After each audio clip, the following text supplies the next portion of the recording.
TikTok has always been white, bleached, depigmatized, concocted, algorithmically colonized.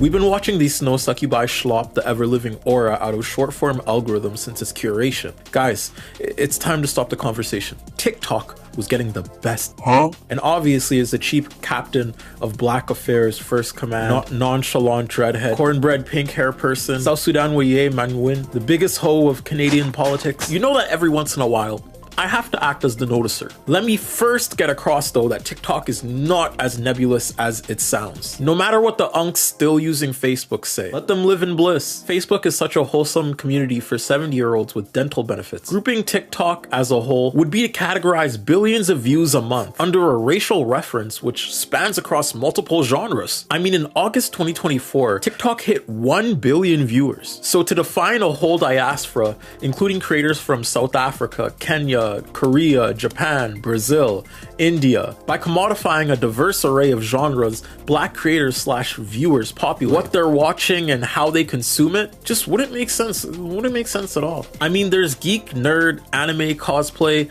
whatever you want to call it, TikTok, occupied by amazing cosplayers, fantastic editors, and very hot femmes like Do They Make Y'all in the Beautiful Factory?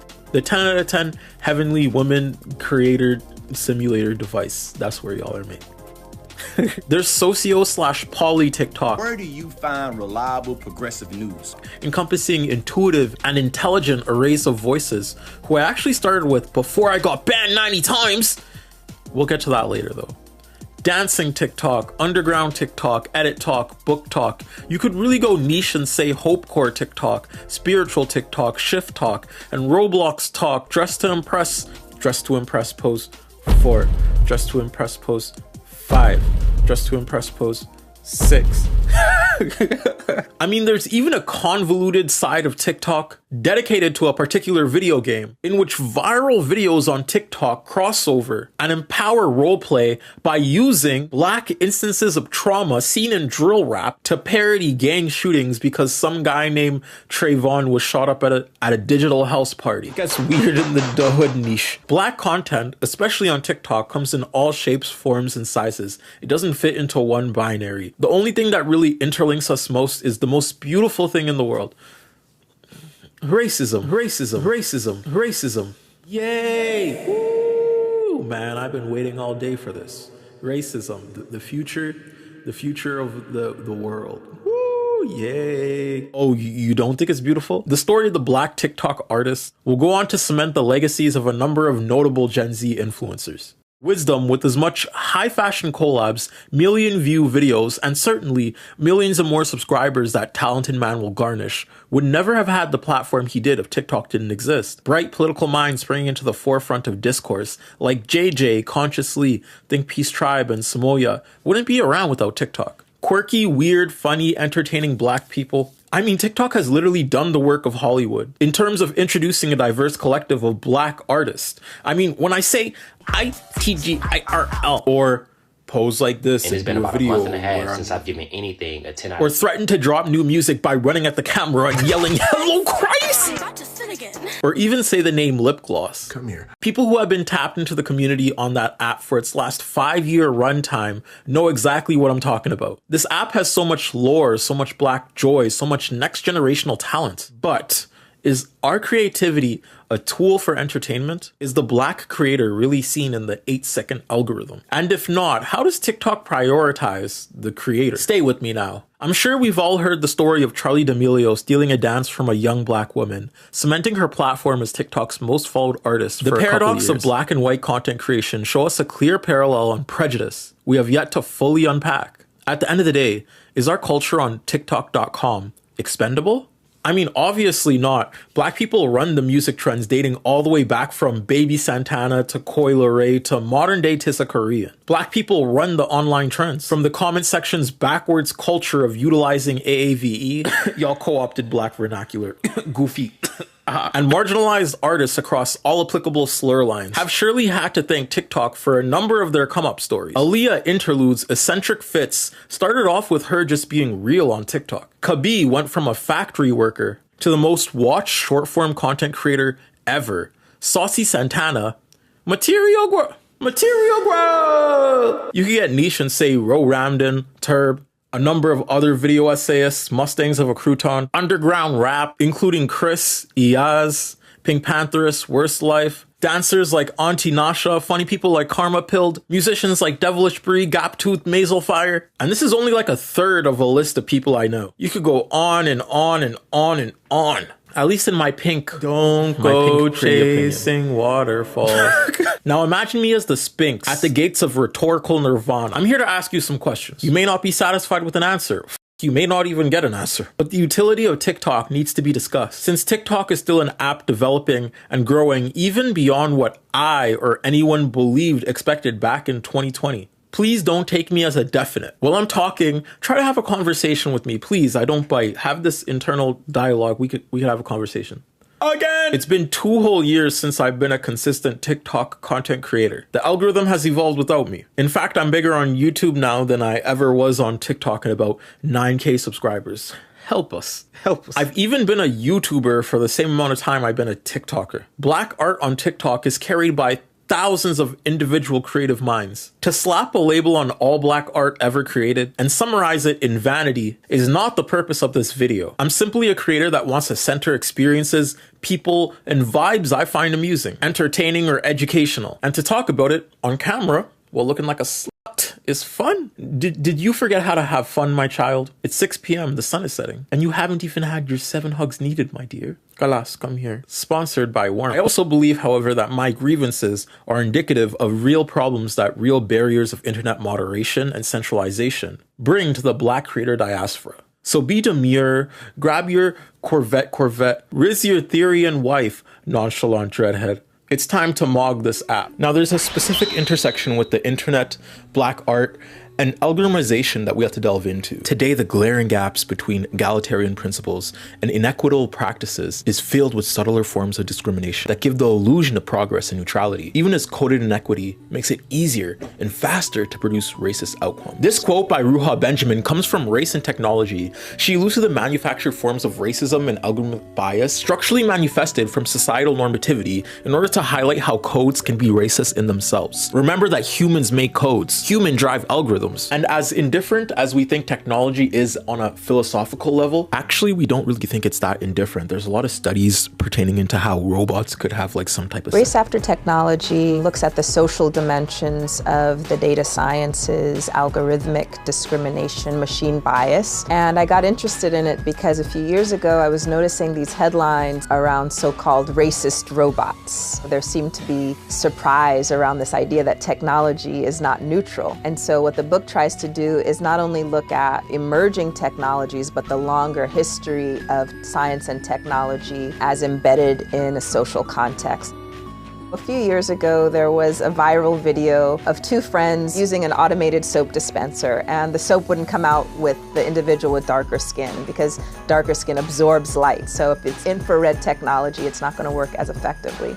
And so I use this kind of lower tech example to get us thinking about more complex systems like our criminal justice system, our healthcare system, education system, where a lot of these institutions are outsourcing human decisions and turning to risk assessment tools. An indifferent tool can still have racist connotations in its application. See, algorithms inherently, whether you like it or not, categorize artists based off of a myriad of interconnected moderational coding. One of these boxes of algorithmic filtration includes gender. In a paper called Gendering Algorithms in Social Media, Edward, Adam, Roger, and Bart tackle how backwards the idea of internet categorization can be in relation to gendered bias. Online and social media platform providers use users' traits, including name, age, and gender, to improve user experience and personalize online behavioral advertising. By knowing users' characteristics, corporations can target or exclude certain groups more efficiently, tailor their services to certain users, and increase the time they spend on the platform. In such a way, profiling makes marketing more precise and effective. However, a growing concern is the increasing use of opaque inferential analytics that reveal sensitive user attributes that serve attention economies, and that may reinforce existing biases which,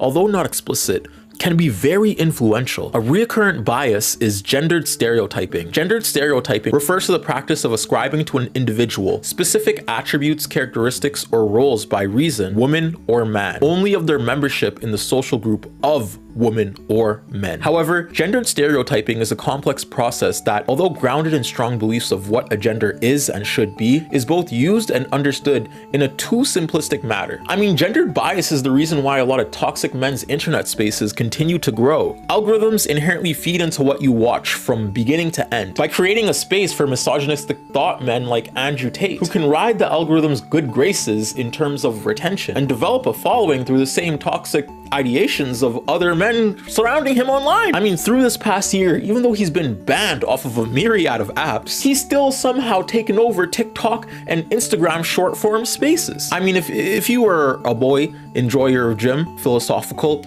or of the stoic rhetoric, chances are you'd have to see this Rufus if he did Kaioken and never met a red-haired baddie. So there is indeed a gendered bias which makes content creation intensely harder for black femmes in relation to content creation. Even black can have an asterisk, and I have reason to believe this is purposeful. Now for this section, I'm gonna dissect the experience of the black creator, along with codified bigotry pertaining to gender and race using individual stories, research papers, and my own understanding of the internet. Our ability to examine biases towards black users and creators within the TikTok algorithm itself is limited, and thus we focus this work on the perceptions of black creators. However, plenty of existing work has identified and labored to mitigate biases in algorithms, like those powering social media platforms. For example, Harrison conducted qualitative and quantitative analyses to identify populations that are most likely to experience content moderation across a variety of social media platforms, including TikTok. They found that black users, transgender users, and users who promote conservative politics experience disproportionate removal of their social media content compared to other populations in their sample. Let me say that again. Black users, trans users, and conservatives. Now, what about a black thought is inherently as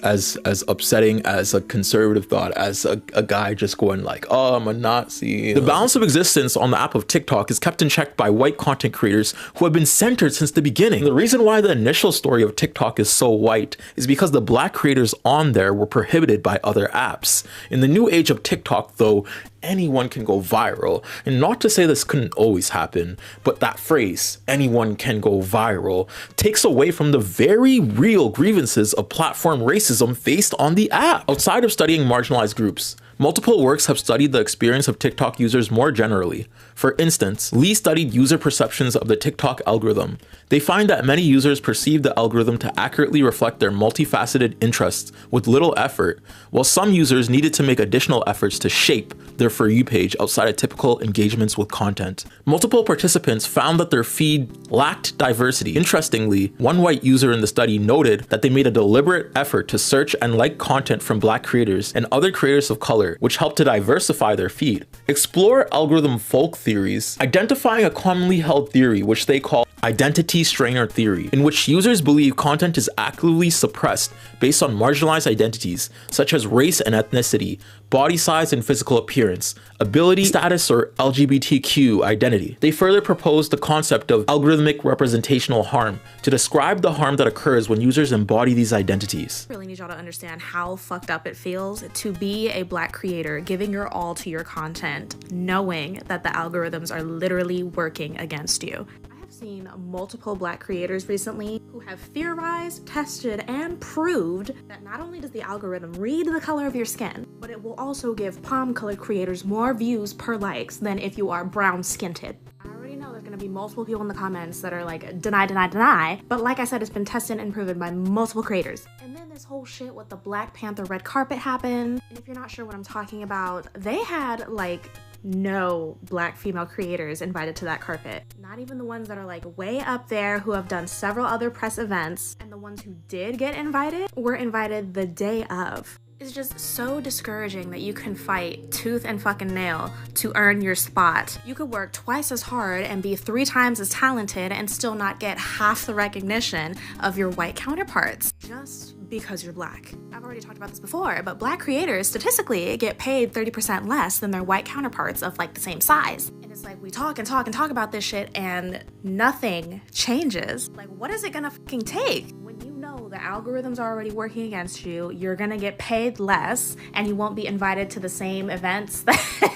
that your white counterparts will. It's really fucking hard to keep wanting to do this. In another general study on TikTok content creators, Thomas and Keeley surveyed content creators to better understand their experience with hate speech and other toxic behavior, including stalking, toxic comments, and impersonation. Among their findings, 23% of their participants reported being the target of hate speech, bullying, or harassment, always or often. What TikTok has done is regulate the moderator as law, coded it to flag harmful behavior, then act like it's not doing anything because the moderation system works across the board in the same way with all the creators, supposedly. The problem is, Black people might have different ways of speaking. Whiteness works with more than just a skin tone. Yes, the algorithm can read skin tone, but the algorithm also picks up on speech patterns. So if we want the Philly dances, if we want the Cali dances, if we want the New York dances, we should be able to have a system that moderates its slang too, without the need to police it. You see, content moderation extends to language, and language has colloquialism with race. If we want Black people on this app, we're gonna have to build a system that can account for the English language it speaks without kicking it out. I'm sure you've been scrolling the For You page and came across some Philly dancers, some Milwaukee songs, New York fashion niggas, Atlanta girls with the moon boots. We kind of got a swag to how we walk. And I think you'd be surprised to find out that something as minutely different as voice and speech patterns are being flagged as inappropriate in the algorithm. For Black users, one contributing factor to these disproportionate removals could be the use of AAVE among Black content creators and social media users. Prior research shows Black social media users are more likely to have their speech be classified as hate speech or otherwise offensive speech by content moderation systems, more likely to be classified as negative sentiment in sentiment analysis systems, have higher word error rates in speech-to-text captioning, and broadly reported to have poor performance on natural language processing systems in general. This issue is particularly concerning for content moderation and speech-to-text transcription, which both play a role in online video content creation and sharing. While the proprietary nature of TikTok prevents much of these types of analysis of their platform, it is well established that these anti-Black biases can exist in machine learning systems like those powering TikTok. Firstly, accepting the neutrality of TikTok in its current form as an undecided algorithm would be to solidify the existence of racism as a norm on this app. With Black content creators being so prevalent in the background, be it in its songs white creators lip sync, the trends people dance to, or the fashion that content creators outside of Black culture mimic, we can't hide from the fact that there is a presence. The moderation system is policing it, and as a result, Black creators suffer and white creators benefit from not having aspects of their culture like their voice, their tone of speech, skin, or their hair moderated by TikTok. This brings me to the concept of being a Black creator. One thing I love a lot about Black creatives is how well they combat a normative veil of subjectivity that aspects of Black identity comes with in a social sense. You know, although aspects like gendered bias and social scrutiny keeps a lot of normal everyday people far away from the aspect of even like wanting to be a creator, because it's like so cringe in their head and they have to combat this thing of like, oh, I'm posting online. Everyone's posting online. These TikTok creators are destroying the idea of molds on the internet by being themselves. Like across niche communities on TikTok, notably Lele, Princess Psycho, and with other Black femmes leading the charge. Black people flood to these niches in the same way a lot of older Black folk from Gen Z found community on Facebook talking about Dragon Ball Z, Roblox, and Black culture, or on Tumblr talking about Lord, or One Direction, Wattpads, or Backyardigans. I'm seeing the same problems of cringe subjectively placed on them though. You know, people who don't fit the characteristics of what they should be on the internet. The Black femmes who are cosplayers, influencers, or notably in genres with popular white women will always see a barrage of backlash. More specific to video sharing platforms, Emma McGuire examines how expressions of Black girlhood become viral, profitable, and appropriated commodities through a case study of the platform Vine. McGuire uses the example of Black teenager Kayla Newman, username Peaches Monroe, who created the viral phrase eyebrows on fleek in a Vine video that received over 116 million views. Hi, my name is Peaches Monroe, and most people know me from starting the catchphrase eyebrows on fleek. Fleek mean it's on point, like it looks good. Like now, my eyebrows are on fleek. It took a week probably for like the celebrities to get a hold of it. I was on Twitter and I seen people kept tagging me. So I click on it and I seen that Christina Milian and Nicki Minaj was arguing about pretty on fleek. People all in the comment section just had my name. How can you argue about this? And she's actually creator of Fleek, and you need to pay her, and why aren't you guys adding her and tagging her? And I'm just like, because I don't say anything. And actually, by the time they were done, nobody was talking about Pretty on Fleek. So I saw a few brands use Fleek. I know Forever 21 for sure. Fleek was like on one of their shirts. H&M said Fleek had that on their shirt. I know a few hair companies, and I feel like if it wasn't for me in that video, that wouldn't be so popular at the time as it is now, or to just be later on down the line. The phrase went on to be used for advertising and sold on merchandise by a myriad of companies and celebrities. While others built social and monetary capital from Newman's phrase, Newman attempted unsuccessfully to gain intellectual property rights to it. McGuire argues that Newman's struggle to gain creative ownership of the phrase is part of a greater history of exploitation of black cultural production for the profit of non-black individuals. On top of examples of anti-blackness like the treatment of lip gloss, black femmes are still leaving the app due to these conditions every day. I will not put myself in a box. I speak how I speak. I react to things the way that I react to things. And regardless of how you like it or perceive it, that is who I am, that is me. I wasn't put on this earth to perform. Especially not for no white people. I was put on this earth to live unapologetically for my black ass self. Which is why I'm forever grateful for creators like Karma Carr, Miss Joe, Sarah Luger, Not Father Maria, Kava, Random Black Girl, and Coney. I might have got some of those names wrong, but y'all keep my hope of quirky black creative women running the internet alive. What the algorithm does is amplify everyday commonalities of feminine projection onto these women. So I don't want to bash white women for the sake of uplifting black women, you know? White women may still be objectified heavily by a male audience for fitting into beauty standards. Insert Livy Dunn meme. Like, being a black person on this internet, I get more than enough, so I can't imagine what y'all go through. I can just throw a bonnet on, throw on some glasses, and I'm pretty and photogenic for the algorithm. While black femmes are expected to fulfill an unjust societal beauty standard in a myriad of different ways. They get hated on when their hair is too short, shamed for the complexion of their skin, and shunned for participating in interests they find joy in. So make sure to like, comment, and interact with femmes whenever you can.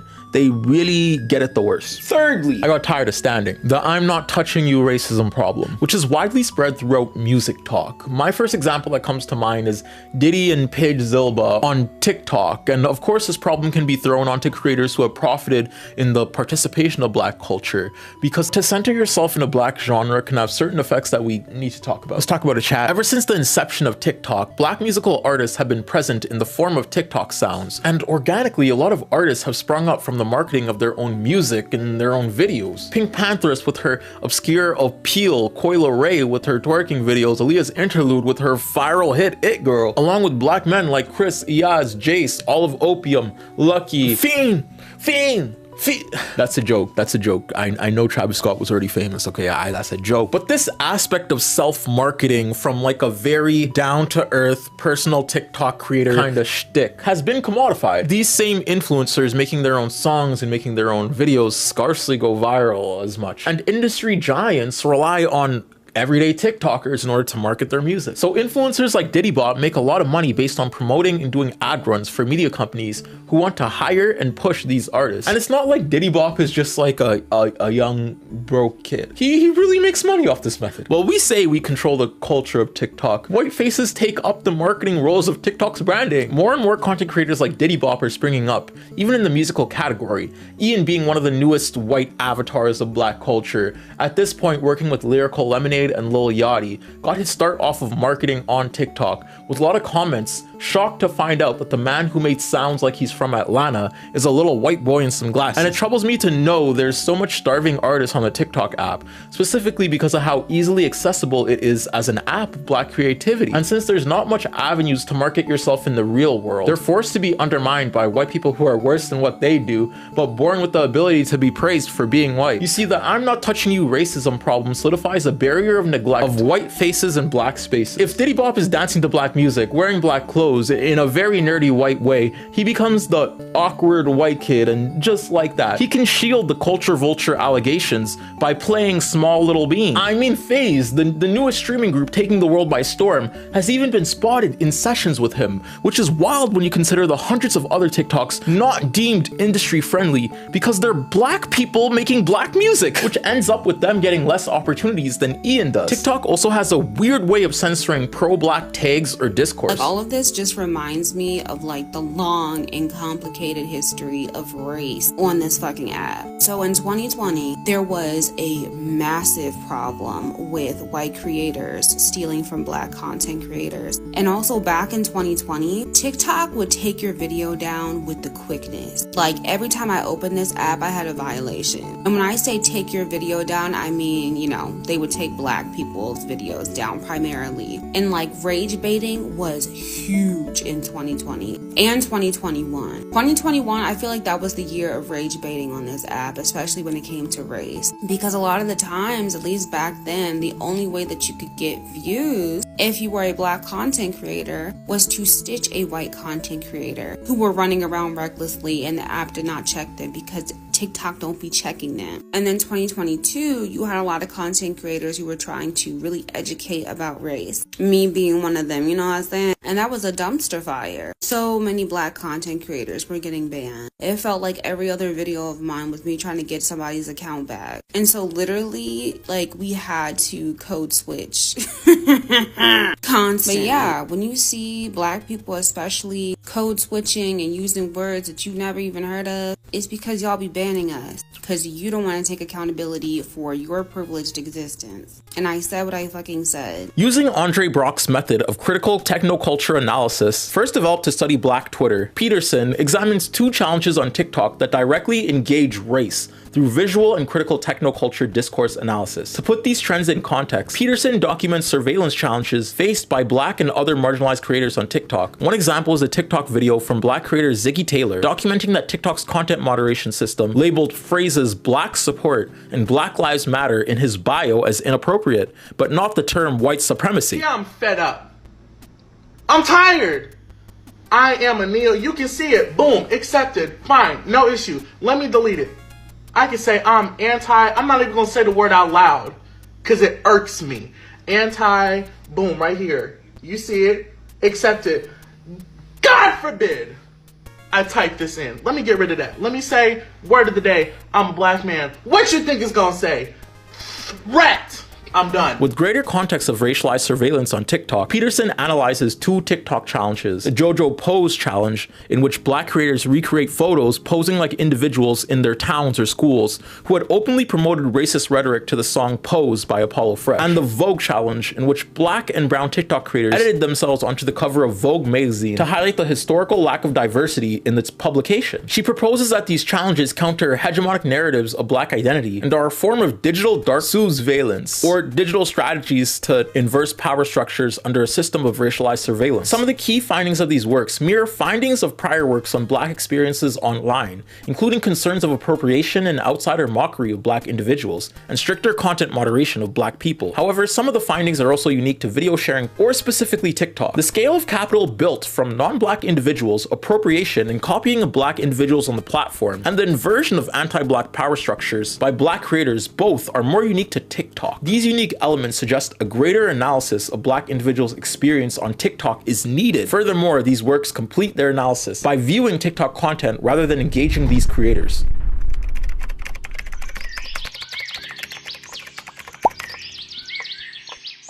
Of course. Hi, everybody. My name is Mariam Jai. I'm 21 years old. I've been on the internet for about 4 years. Instagram is my main platform. I mostly do fashion content, beauty content, and yeah. I brought you on to discuss the challenges of creating, editing, and being a figure online. What was your content creation journey like? I would say I didn't go into it thinking that it was going to be a journey. I just kind of did it to do it, you know, just posting myself. But it seemed to get a lot of attention, you know, from the way I dress to, you know, my face. I think people really like the way I look.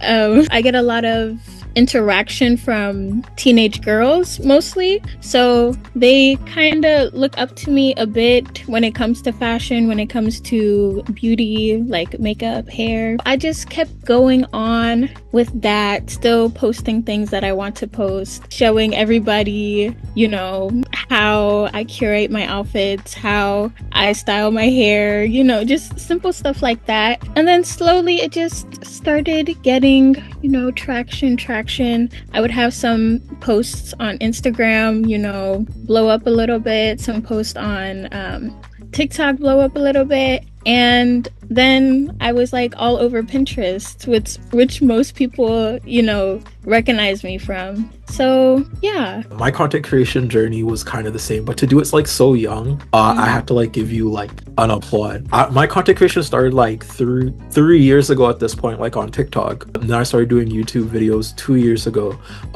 Definitely like the same thing, like posting, not really outfits, more so like a bunch of rants and like funny videos and all that. But it's funny because the internet's so small. Like I saw your account I think like 2 years ago, and I think that's when I first saw you, and I saw you on Pinterest before that, and then when I saw like your account on Instagram, it was like 8 of my mutuals already followed you. It's like the content creation space online is like very small, which makes sense because like to have that much followers, like not that much people are gonna garnish that much followers, right? Yeah. But what you do, I have to applaud you for it because you are a big inspiration, and I love that. With your experience working, you know, as a content creator, have you ever come into like a racist situation with a fan? Because I know it's happened a lot with like that's happened a lot with me, specifically on TikTok when I was a TikTok creator, but it was basically like a lot of normative racism, like, you know, the microaggression comments. They evolve over the years. Like right now it's like YNs and like crash out and to describe Black people, but yeah, back then I was getting called all those TikTok stuff. In your experience, how was that like? So yeah, definitely have gotten DMs, gotten comments, very, very hateful. You know, I'm sure you can understand too, you know, we're both dark skinned. It seems like we get targeted a little more than you know, other people. I had an instance where there were comments under this picture that like blew up. It got like 70,000 likes, and it was like, oh, she looks like a man, or oh yeah, it was so, I was like, okay. And then a lot of people were like coming to my defense. I would have obviously not. Yeah, because you're beautiful. Thank you. I would say that there are a lot more positive comments than the hateful ones, which I'm very appreciative of. I love the people who follow me. They always come to my defense whenever they see some, you know, bullshit in the comments. I get comments like, you know, like, she's too dark, comment like gorilla emoji comments, you know, that Cole comments calling me Cole. And then I think especially the man comment stood out to me the most, because it was like a dump of selfies of myself, right? All of these like that I mentioned are coming from older men told that, you know, I can't tell if she's a girl or boy in my comments, and it's never women. I never see that. It's never people my age. It's older men, which I find very interesting. But how I dealt with it, you know, we move. Like I get DMs all the time, and I think just like if I were to focus on the negative ones, which there are, I would like, you know, give them power, you know, give those comments power, give those situations power, when there's so much positivity that comes with like my platform and everything. So yeah. On the other hand, have you ever come into like a race situation with like an app? Because I know when I was on TikTok and even sometimes on YouTube, I get striked for I guess like maybe sometimes like the way I talk, or like the AVE I used, or like some kind of something I just get striked for, and I'd be like, I didn't do anything here. And that's actually how my first couple TikTok accounts got like banned off the face of the earth. Inflammatory remarks when I was just talking about anti-blackness. And the second one was literally because I showed my shoulders, and then they were like, oh, you're too revealing. So, but in your experience, how's it been like with you?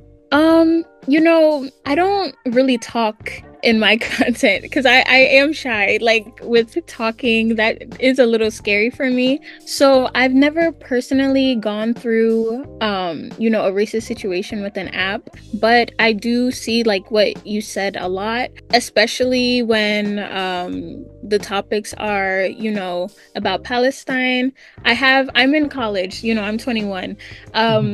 I am a part of the Student Justice for Palestine Club, and their page got taken down about 3-4 times from on Instagram, which is so insane because no other club page has like ever experienced something like that. And yeah, it's just so, it feels very intentional. It doesn't feel like it's just okay, this page just happened to get taken down 3 or 4 times, you know? For me personally, no. And I think it's probably because I kind of stay on the safer side, you know. I don't voice opinions that much, if that makes sense. This isn't written down, but I just kind of want to ask you, just cause experience of being a content creator, I guess for us and like, you know, dark-skinned people being able to have a normative entry into some kind of platform hasn't really existed outside of Hollywood for like the longest time. So like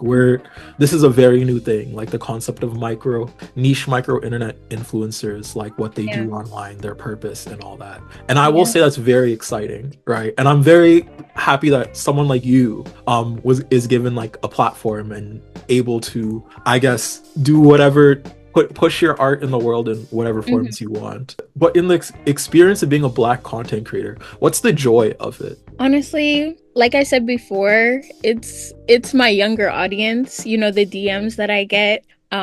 You know, these are teenage girls. We're like basically in the same age group around, you know. I'm 21, you know, a little older, but you know, 16, 17, 18-year-olds talking about how I was such a huge like inspiration for them. Like through seeing me on my platforms, they feel more confident about themselves. And then when it comes to dark-skinned Black girls, you know, teenagers, I make them feel more confident, put themselves out there, post themselves on the internet, dress how they would like. They mentioned that part, like, wow, you make me feel more confident about my skin. You make me feel more confident, like, as a dark-skinned girl, which is so beautiful. Like, it's really, you know, it really, really, really touches my heart. So honestly, that's definitely the best part.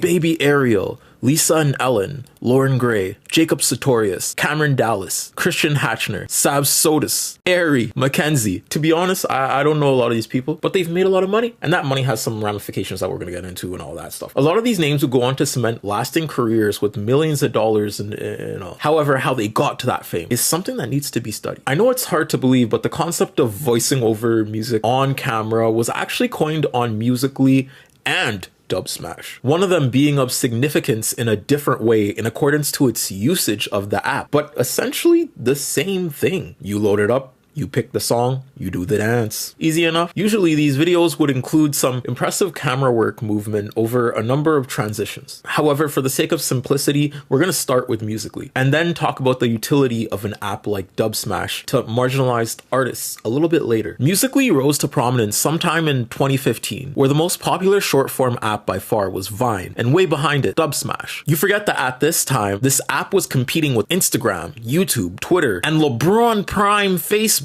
Notably, Vine and Dub Smash were by far the more blacker apps. The minstrel effect didn't really work on TikTok in the same way as lip syncing did for Black creators on Musical.ly. I define minstrelsy very loosely and with grace. See, minstrelsy is a performance for a white audience. Black people embody for quick clicks. Think Speed, Kai, Bruce, Flight Reacts, etc. Although Speed is becoming cool, I kind of and I have empathy for this kind of performance too. At the time, it seemed in the genre of entertainment, Black artists thrived more algorithmically through self-degrading skits like King Bach did, rather than eccentric clips like Speed and AMP and FaZe do right now, highlighted with the prominent rise of King Bach. We'll get into minstrelsy later though. Not to say that Musical.ly didn't have its fair share of cringe. It was very much a primer app in terms of its form. And Vine was the same app, but like cooler. In a public sense, it was not getting stomped on and defecated on and, you know, smashed as much. It had the cool kids.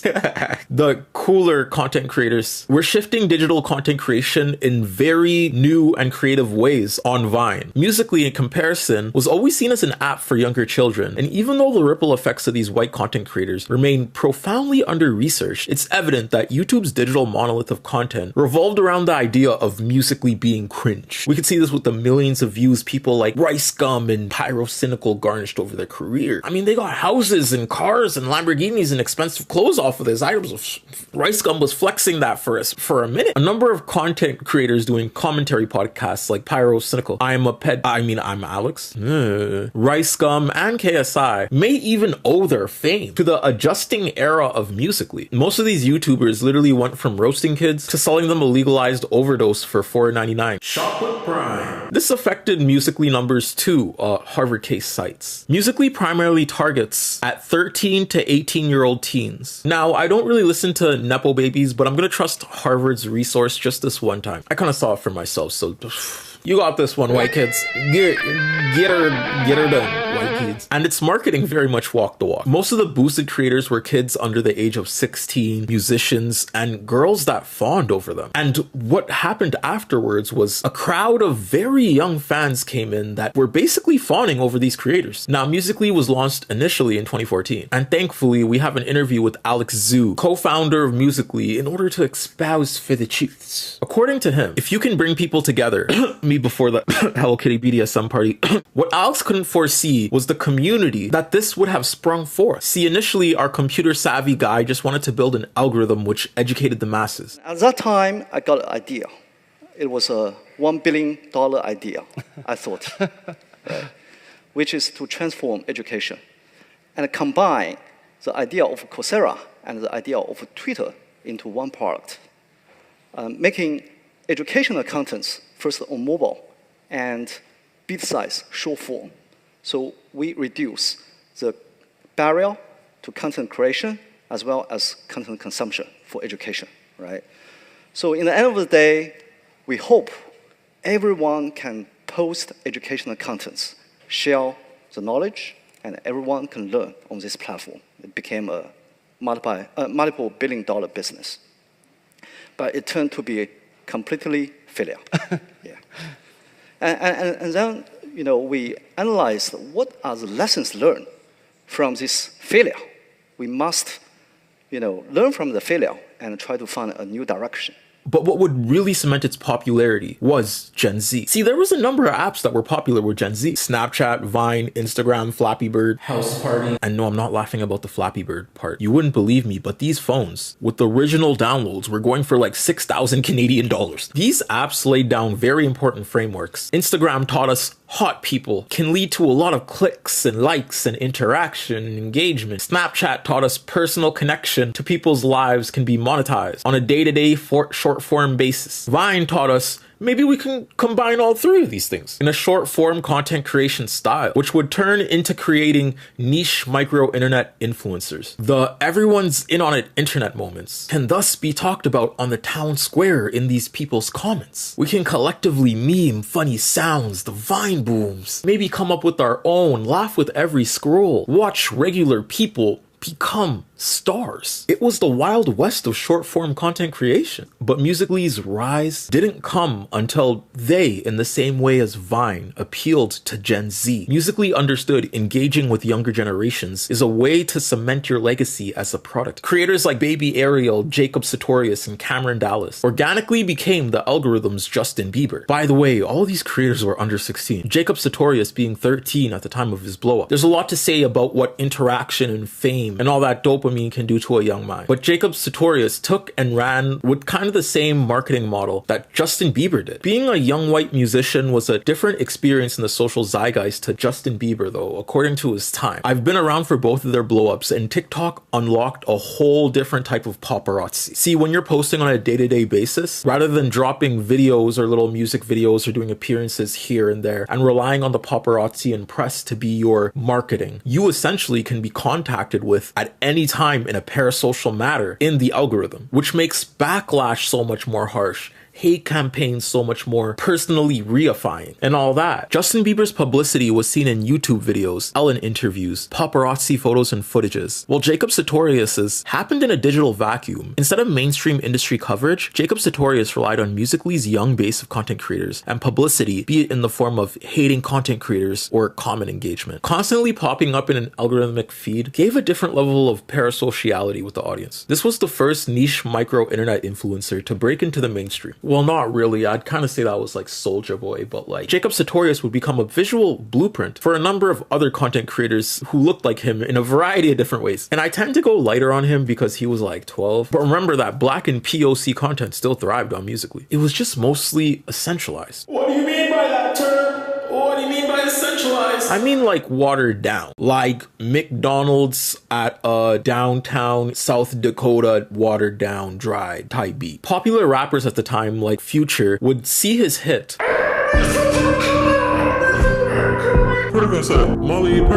More commonly known as Mask Off by Future, be made into trends in the form of dances on Musical.ly. And a lot of camera tricks you see in the current TikTok age were invented on Musical.ly too. You know that those hand movements, they was doing that on Musical.ly. Dancing as a trend, I'd more relate to artists like Ayo and Teo. I remember them popularizing a lot of things like the Quan, like, you know, that pipe it up shit, that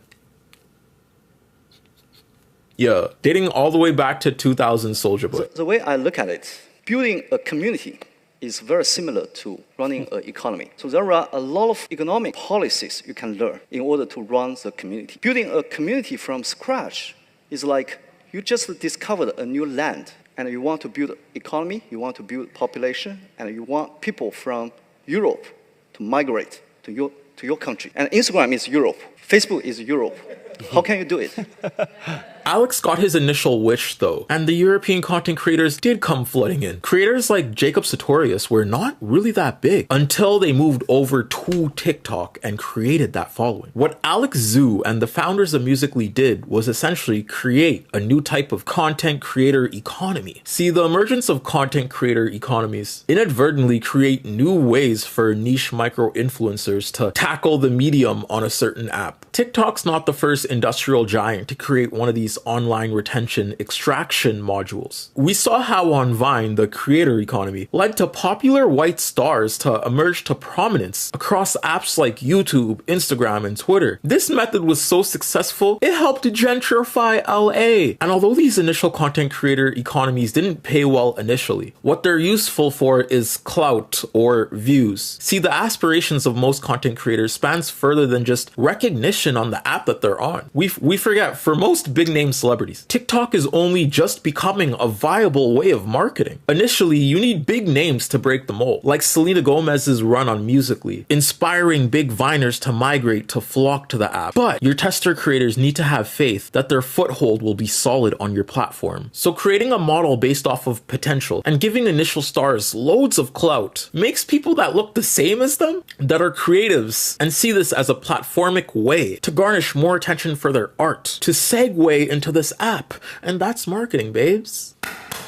This is your degree. Admittedly, this was my generation, but I was way too busy throwing ball and hoop and playing Roblox to keep up with anything other than YouTube and being beat for bringing home bees. You know, it's just immigrant vibes. But Musical.ly was overly white, filled with adolescent children, and subjected to dunking videos from whatever bigoted minority phase could get its hand on that generation. Dub Smash was overwhelmingly black on the other end, and with the same premise. And most of Musical.ly's trend trends, be it the Young Thug, Thief in the Night Dance, and a bunch of others, have been stolen, and this is still a prominent issue to this day. There have been grievances and acts of rebellion against TikTok. In fact, Dubsmash has actually rolled out services like paying for a creator message, which help Black creators have a more stabilized income, which is always nice because a lot of us aren't these people with Mercedes, man. I'm telling you, it's a facade. Now, online platforms in their current forms do contribute to disproportionate bans, restrictions, and bigoted engagement with marginalized artists.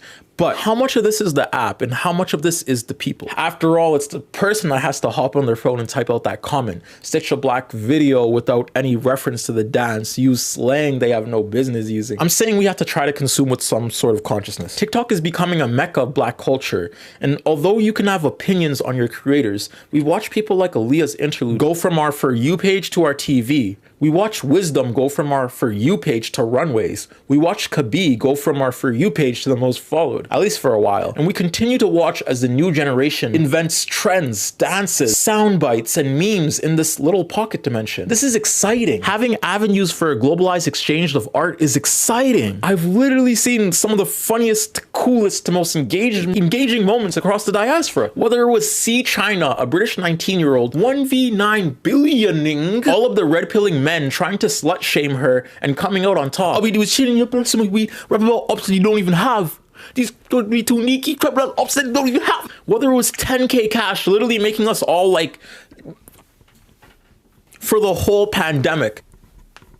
Whether it was the cast of MHA being remixed to a then trending rap song, shout out to Pixel Drink in the Black anime community. I've seen a lot of art and I'm very thankful for that. Thankful for the creators who go through the gratuitous time of scripting, editing, and providing for me to see it on my phone for like 3 seconds and decide if it's good or not. I know it can be easy to mindlessly scroll. It's easy to forget the person behind the screen is not a real content creator, subjected to algorithmic means of feasibility. Sometimes I scroll so long, I start to forget what consciousness feels like. But we have to think carefully about how our algorithm choices and code will disproportionately affect the future of Black artists and art. How can we create a better atmosphere for the future of content creators who inhabit this app and any other online? And just like Miriam said before, the love is disproportionately felt, and sometimes I can get caught up in a hate comment while ignoring the hundreds of others supporting the video and the thousands of likes accumulating from the video. It doesn't stop the fact though that those comments still remain though. If I could read out every single one and vindicate the author's IP addresses, I may be tempted by the fourth African comment. But more so than the comment, the algorithm, the internet, and the creator are more than this pocket dimension. We're affected by this algorithm. We make decisions based on the swing of metrics. My thumbnails constantly change. My presentation style stays generally the same in terms of script and editing content. I may take risks, but I become the niche of Turb, and that niche has asterisks of Black, which I'll have to consider when trying to be seen amongst white content creators who may be prioritized or deemed more suitable to algorithmic standards to the line of code processing both of our videos. So don't be afraid to shout out all your favorite creators. Engage, reposts, all of that. What I want to see is everyone comment a couple of their favorite Black ones. My personal ones getting me through the autumn season are Karma Carr, a university student who's funny as hell. Think Peace Tribe, a really good activist voice from Atlanta. Mustangs of a Crouton, funniest light skin on the planet. Devilish Bree, Corteza Star, C China, Pixel Drink, Lele, Hemlock Springs, Tony Bravo, Shrek's Dumpster, Anaya Cash, White Male Ego in a Blunt, Areka Wool. Give me your favorites. I want them commented. I want there to be a list of names pertaining to Black creators. Tell me what you love about them. Let us share in the communal joy of creativity. Thank you so much for watching my video. Movie night is this Saturday at 6 p.m. Discord is in bio now. Sub to the Patreon to help me. It would. This one was a really fun one to make. I left TikTok around like 2-ish years ago. Haven't really gone back because of a lot of censorship and all that. So it was nice to like go back and dig up some old trauma, say I love you to all the TikTok people and all that. Give my little flowers to that app because not that much people know how much black content comes out of that app. And as always, I love y'all. Have an amazing day. I'll see you next time. Mwah.